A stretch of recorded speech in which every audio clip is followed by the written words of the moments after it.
Hello, viewers, and welcome to today's episode of Women in Focus, a program brought to you by Nigerian Television Authority.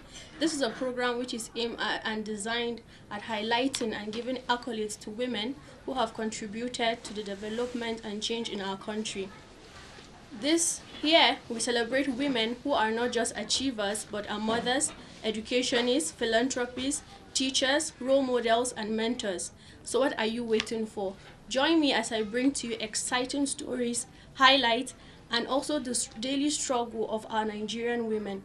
With me today, I have a guest who is not just a woman but a mother, who is a teacher.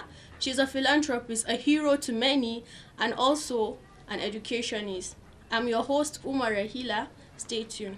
Welcome back, viewers. Well, the moment is here where you meet our elegant, beautiful, and intelligent guest today. And she is no other person but the amazing Hajia Hadiza Gummi. You are welcome, ma. Thank you very much. We're really happy to have you on the show today. Assalamu alaikum. Before we go further, I know our viewers would like to know who you are, ma. Please tell us, who is Hajia Hadiza Muhammad Gummi? A'udhu billahi minash shaitani rajim. Bismillahir rahmanir rahim. I am Hadiza Muhammad Gummi, a retired civil servant, and presently desk officer, ECCD, Zamfara State University Education Board. I know our viewers will be eager to know who our guest is today. So I'll direct the question to you, ma. Who is Hajia Hadiza Muhammad Gummi? A'udhu billahi minash shaitani rajim. Bismillahir rahmanir rahim. Hadiza Gummi is nobody but, just ordinary woman, a mother, and a teacher by profession, a woman that has been struggling and struggling and struggling, struggle continues till the last day on earth, inshallah. Okay, ma. We'd like to know a little bit more about you, like your brief biography, where you were born, where you came from. Well, I am formally addressed and known as Miss Uchi. Now, Hadiza Muhammad. Born in Chidwada, Gusau. I'm in my, we mothers or ladies, we not normally say our age, Yes. but in late 50s. Wow. And I did my primary education right in Chidwada Primary School here in Gusau. And then my secondary school, I started with when it was known as Muhammadiyah Secondary School, later on become presently the Jigas. And when it was converted to teacher training college, our male colleagues were taken to Niger State, and we were taken to present Sambu. It was then Aquinas, known as Aquinas. And then just for some months, finally we ended up in Buso Teachers College, and that is where I become a professional teacher. And after my teacher training college, my parents sent me abroad to go and do already a trained audiologist in Leeds, London. And then when I came back, I felt, mostly people here, they don't believe that they have, hear deficiency. And then I asked my parents to please allow me to continue with my profession. And also I was a sportswoman. I was the first Gusau representative to play for Nigeria. I was the national goalkeeper, national handball goalkeeper, that we won silver medal for Nigeria in 82, in Tunisia.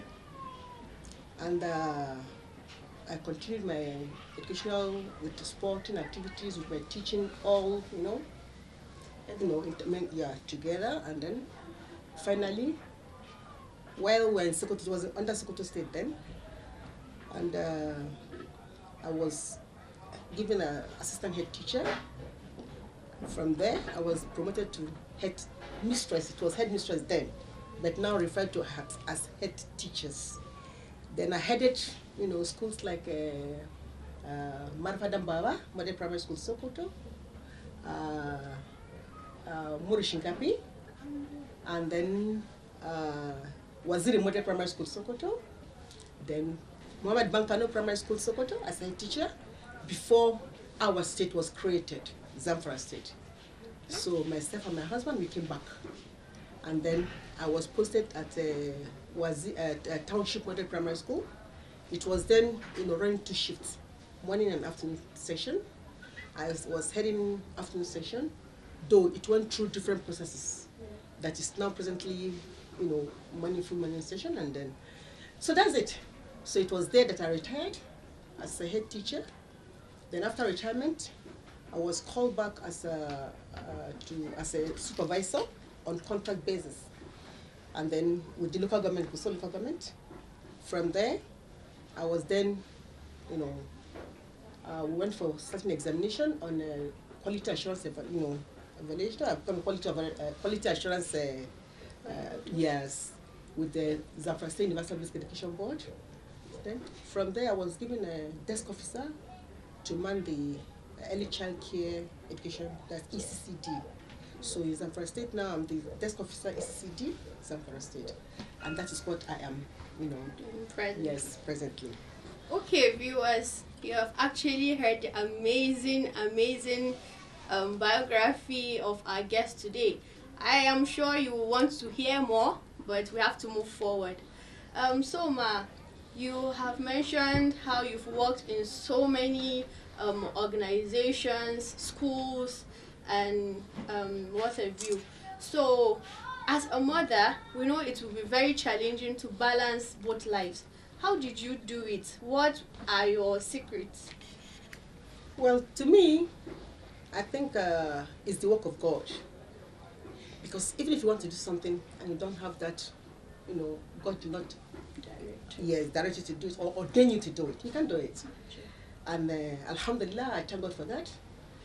For His blessings and mercy, for giving me the good health, and then other things that is needed to carry on this thing. Another thing again is a determination. And then whatever you want to do, you have to be determined to do it and focused. Then there are a lot of challenges in anything you do. You have to get there are challenges. Then at the same time, you have to really be yourself. And then you plan. You have to have what you call it. You either can call it timetable, or you can call it a plan in anything you're going to do. When am I supposed to do this? Just as when you know the timing for your prayer time, you know the time for this, and then all these things. And then if you coordinate the activities very well, then the sky is the limit. Okay, thank you very much. It's my pleasure.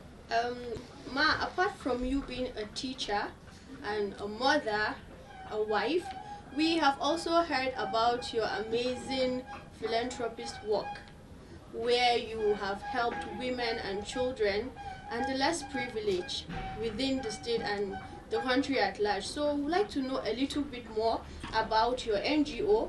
What is the inspiration behind it? As I said earlier, if you have God by your side, sky is the limit. I started all the way from when we were in Sokoto with Form 1, Federation of Muslim Women Association.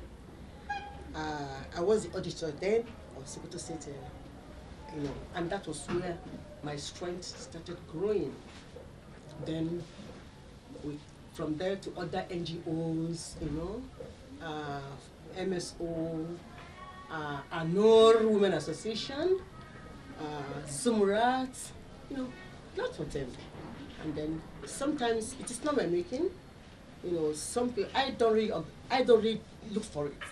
But if I'm put in, I try to put in my best and see that it's, So, but Zumrat was my own baby project that I started, and then, Alhamdulillah, we're in it. I'm sure it's not easy dealing with people and helping, because the situation of the country is actually bad as of now. So I don't know, what challenges do you face while trying to help people? You know, we also have people that even after helping them, you still hear negative response from them. So what are those challenges for like funding and communication awareness? What are those challenges you've faced so far? Yes, there are a lot of challenges, negative, positive, name them. And let's come up and talk about funding. You see, if you depend on people to assist you financially, your name is sorry. You just have to determine to use little bit you have to do what you want to do. For instance, in all the organizations I belong into, we don't go to people asking for money. We tend to, you know, task ourselves. Then sometimes we have what you call monthly, Contribution. yes. Every month we donate this, everybody. So if you want to pay for the whole year, it's left to you. So this is the way. Then if we have a project, like I know, association, we build schools. We have a school in Tsapi local government. We have a school in Marafa. We have schools here. So a lot of things and projects that we executed, and then we tend to sometimes those that are really, we have those who have money with us. They will bring out their gold and sell because they want to get God's blessings. Because you feel that whatever you do, the reward is with Almighty Allah, not from anybody, because nobody can repay you, nobody can reward you. If you are waiting for anyone to say, well done, you're wasting your time. Just do what you want because you don't know how Almighty Allah is going to reward you. He alone knows best. So this is how we do our financing. And then when you start waiting to do something for somebody to, to praise you, or to be grateful, or to repay you, or to reward you, you're wasting your time. Do what you want to do, and how you want to do it, and the ability you're able to do, leave the rest. If the person appreciates, it's his business. He not appreciate, all the same. You've done what you intend to do. You feel, satisfied. You feel, that yes, you've done something. Because putting a smile, that is what my religion teach me. When you put a smile on somebody's face, there's reward. So this is what I can say about that. Viewers, you have heard so much and so much inspirational, motivational, and educative words from our guest today. Ma, as an educationist, we know you have had different experience in different institutions of learning. What are those life experiences or teaching experiences you have had then and now? Teaching profession is the best profession in the whole wide world.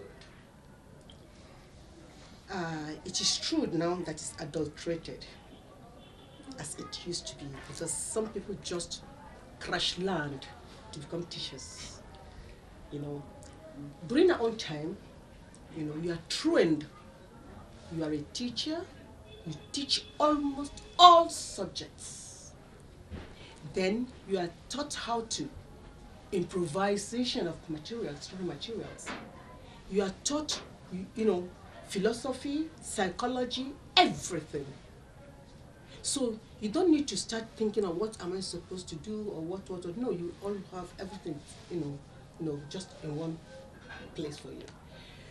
And then that time, that is, the zeal, the love. That is, you have the, I don't know how to put it. And then when you enter a classroom, you feel that you're on top of the world. See the faces of the children, of different characters, different, different background, different, religious background, what have you. Yet, you are able to manage them. It's something that, not any profession that can put me, that I can achieve that. So in those days, as you asked, it is different. But now, what we are seeing now, I'm sorry. If you continue this way, I don't really know where we're going to go to. Because our trained, already real teachers are fading. They're going, and then the ones coming in now, they don't have that background. They don't really have that knowledge Because some, they just crash land. Maybe after university, this thing, they no job, they say, oh, please let me go and manage teaching.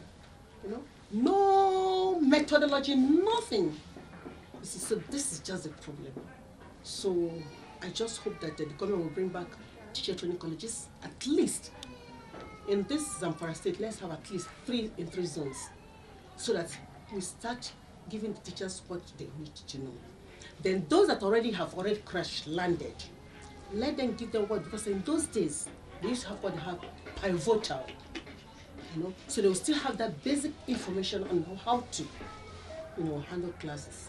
So this is just what I think that can make things go on fine for us. So well, thank you very much, Ma, for that inspiring talk. We actually have a very interesting knowledge about you, and we have discovered that you are the very first woman to ride a motorcycle in the whole of Gusau. So we want to know, Ma, what is actually the reason behind it? You know, so many women are, after having cars, riding cars, you know, they want to be with people with cars, but you went for a motorcycle. So what is really the reason behind that? I'll tell you that.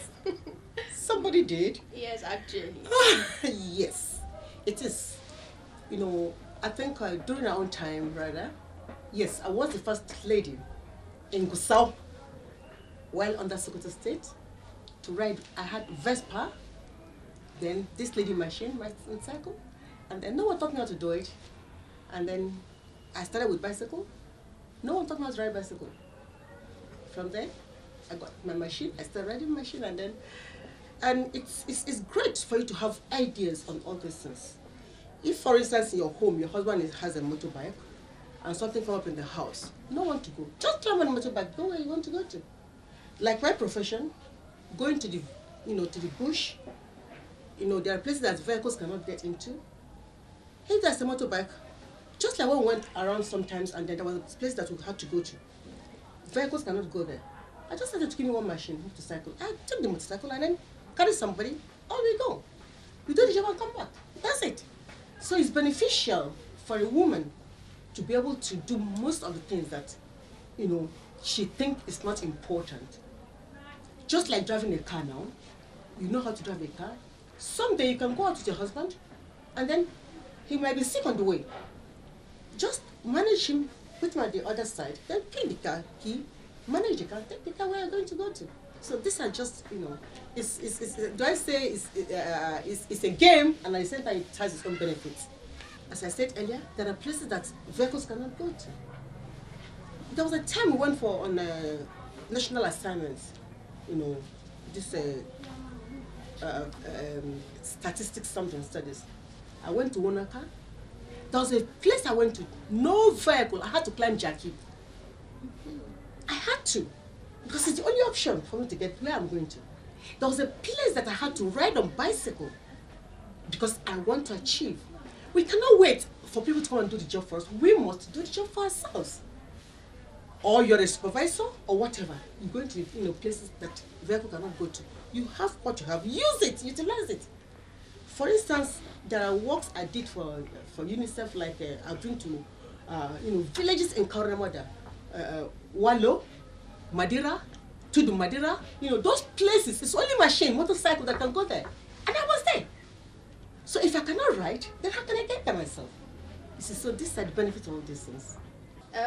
Ma, we believe nothing good comes easy, and as a woman in the north, trying to attain a certain level of education and to be a great person, we believe there are so many challenges you had to go through, either from friends, family, and people around you, you know, and then we know there are also other women out here who are trying to reach a certain level now.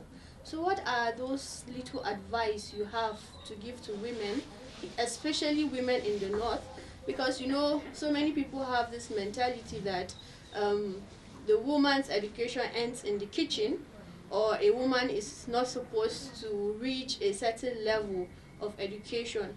So what advice do you have for women who are thriving every day to see that they have reached a certain level? You're talking on cultural basis. But when you go to Islamic concept, it's different. Because Islam, say knowledge for both male and female. And then if you get that knowledge, you do not utilize it, there's a problem. So knowledge gotten must be utilized. So as I said earlier, that everything depends on determination. When you seek Allah's face, and then you have support of your family, and you have the zeal to go for that very thing, sky is the limit. There's no age barrier in search of knowledge. Islam teaches us that even if then that China was, say even if you go to China to look for the knowledge, go there and look for it. So but in time now that the knowledge is just on the palm distance. This handset that we have, you learn it has some negative aspect of it, but use the positive aspect of it, utilize it to learn from. You can upgrade, download a whole Quran, and then you help yourself. You go to the hadith, you talk about the English, you talk about mathematics, whatever knowledge you want to attain, you can attain it in your room. All you do is to go outside. Just as I am now as a teacher, I'm still in the classroom teaching up to date. Like as a desk officer, I still train teachers from local governments in this aspect because it is something that is, there are new things coming up from that very perspective. Then I still go to teach NCE DLS teachers, not for the money, but for the love, and then for our daughters and sons to benefit. Because that's not anybody can pay you. True. What can they pay you? Not the money, but the taxpayers' money was used to train us to become what we are today. So more or less, it is a payback time. So the little you can, please give. In my house here, I used to have kids in the vicinity, in the local distance, trying to gather them to, give a little bit I can afford to do them. But when I start, nature of work was a bit tight, so I have to suspend it a little bit. So these are issues. If you were earlier here, you would have had my boy, coaching some children downstairs there. So this is what it's all about. It's determination. What you have, give a little bit you have. Just like the situation we're in the country generally now, because of this new COVID-19, we're in a terrible situation. But what can we, as mothers, as fathers, give to our environment? We have a lot to give. If you even enter two houses and say, okay, see, this thing, please, make sure you wash your hand or this and that, you've done something. Then you have, prepare your food, ask your wife, Dalla, just one malamala, go to that house there, just give them a bed, because I feel that things are not, it's something. So this is just my little bit of this. Okay, Ma. Well, we have heard so much inspirations from you, and we believe our viewers are actually not only hearing and watching, but also learning. Ma, I want to know what you would want to be remembered for as a role model. What I would like to be remembered for, let me see. I want to be remembered as a teacher, Malama, because I feel loved when I see, you see a permanent secretary, you want a commissioner or a doctor, Malama Inakwana, I feel some kind of, belong, because I remember that, there are lots and lots and lots of them. So this is just what I want to be remembered for. Then that at least I put smile on some people's faces, and then I was able to make someone to be able to pick up pen and be able to at least write something. So that's what I just want to remember for. Well, viewers, we have come to the end of today's episode. I I was actually taking time because it's really an interesting session with you, Ma. We really appreciate your time and your educative words.